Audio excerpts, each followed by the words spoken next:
Bir önceki videoya bir ekleme yapalım diğer videolara geçmeden. Orada şunu yapmıştık.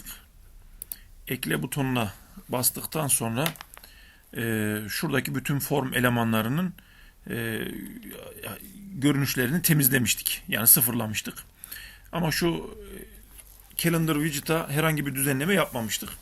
Bugün şimdi onu ekleyelim ki bizim formdan sonra veri girişini yaptıktan sonra Calendar widget'a dahil olmak üzere tüm form elemanları sıfırlanmış olsun.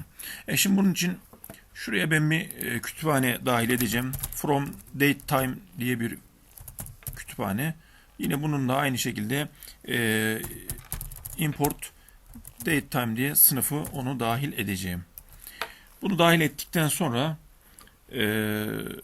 Calendar widget'a da buradaki zamanını bugüne çevirmek için iki satırlık bir kodumuz var. Şu daha önceki eklediğimiz veri getir fonksiyonunun altına diğer form elemanlarını sıfırladığımız yere burada sırasıyla artık bugün diye bir değişken oluşturayım. Bugün eşittir. Biraz önceki datetime sınıfından today yani bugünü aldıralım. Bu today bugünün tarihini ve şu anki saat, dakika ve saliyesini de alır. Dolayısıyla sadece tarihi almak için de date diye devam ettirdim bunu. Ondan sonra yine aynı şekilde uy dedikten sonra bizim calendar widget'ımızın adı calendar widget doğum tarihi idi. cv doğum tarihi. Bunun set selected date. Evet. Şurasına bugünü eklediğim zaman artık benim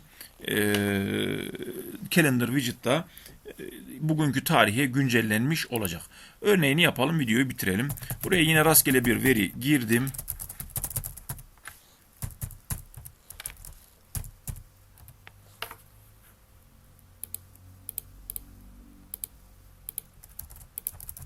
Evet, doğum tarihini gireyim. Yapmış olduğumuz işlem şurası. 1999 yılında doğmuş olsun.